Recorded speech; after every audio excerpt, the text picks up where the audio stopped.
私は、ヒグマ。けれど、この地では、キムンカムイ、山の神とも呼ばれた。日は低くなり、歌は空へほどけ、冬の星が耳を澄ます。祈る者たちの瞳に、私は恐れと病の両方で映っている。肉を分け合い、骨を立て、息を天へ返すその手つきは、優しくて、残酷で、美しい。神を称え、神を拝む。ここでは、それが矛盾ではないことを、私だけが一番よく知っている。神様、と呼ばれて、私は少しだけ困る。私の胃袋は神秘では満たせないし、春の芽吹きは礼拝を待たない。だが、彼らの手のひらに宿る震え、そのかすかな震えが、私は好きだ。触れれば壊れるものを、壊さずに渡そうとする震え。火の粉が一つ、夜に消える。消えるたびに、世界は少しだけ軽くなる。軽くなった分だけ、私は山の高みに近づく。神にされるのは、案外、悪くない。ただの獣でいるより、少しだけ重たいけれど。ただその重さは、時が経つにつれ、銃の重さに変わっていった。朝もやの中で、森は深呼吸をしていた。けれど、その呼吸に混ざる異物があった。斧の音だ。木を裂き、土を震わせる音。風に乗って漂う匂いは、火薬と鉄。見知らぬ金属の匂いに、鳥たちは声を失い、川は音を細くした。森そのものが、怯えているのが分かった。祈りの歌が、狙いを定める沈黙に変わった。キムンカムイから、害獣へ。言葉一つで、私は山の神から、ただの邪魔者になった。私はまだ撃たれていない。だが、撃たれる未来は、森の空気の中にもう漂っていた。低く、うなった。それは祈りでも歌でもなく、ただの警告だった。かつて私は、山の神と呼ばれた。けれど今、私の名は、害獣になった。口にする言葉が変われば、世界はあっけなく裏返る。敬われていた時と、私の体は変わらない。同じ牙、同じ毛並み、同じ足跡。変わったのは、人間の眼差しだけだ。かつて肉を分け合い、神を半立てた。今日は同じ手で引き金を引く。雪を赤く染めたち。耳を裂く銃声。弾丸が空を裂く音ばかりを、私は聞いている。1と、2と、数字になった命。数字には涙がない。だからこそ、私は泣く。森の奥で、声にならない声を。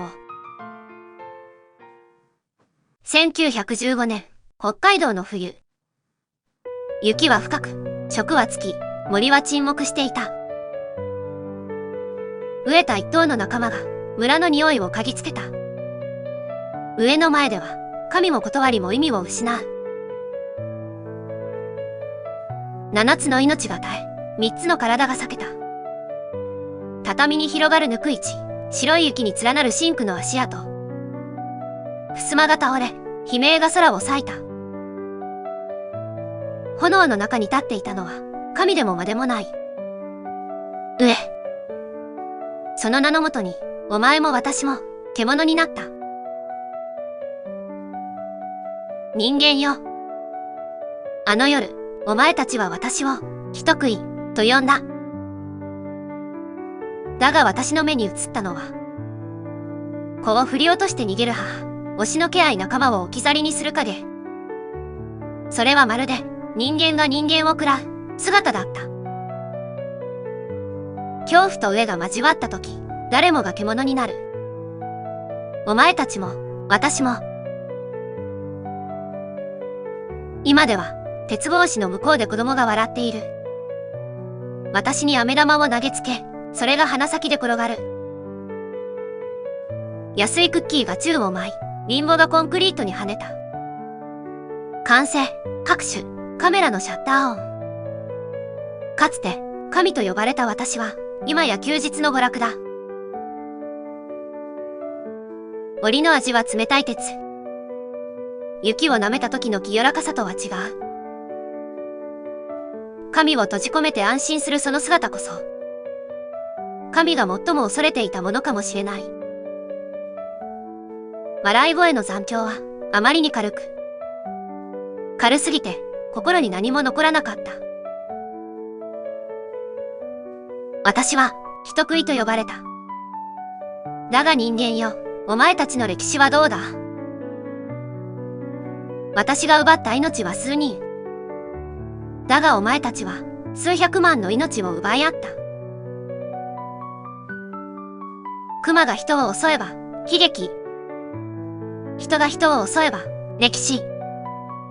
それを正義と呼ぶ。その言葉こそお前たちの牙だ。罪も正義も言葉一つで塗り替えられる。それこそがお前たちの最も恐ろしい牙だ。人間よ。お前たちは私を害獣と呼ぶ。だが、本当は、人間こそが人間にとって最大の害獣ではないか。夜明けの森は黄金の息を吐く。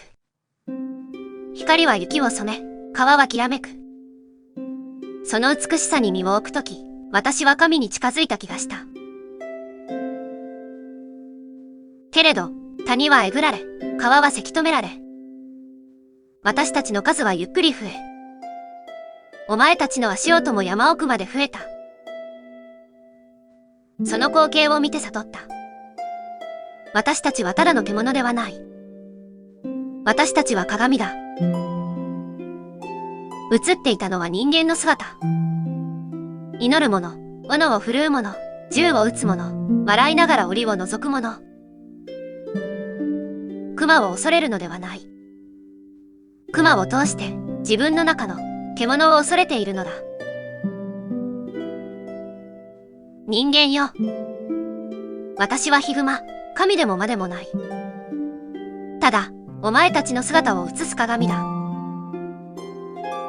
1915年のあの夜、お前たちは私を人食いと呼んだ。だが、本当に人を食ってきたのは誰だろう。森を壊し、海を汚し、空を濁らせてきたのは。次に、人食いと呼ばれるのは、私ではないかもしれない。その名を冠するのは、お前たち自身かもしれない。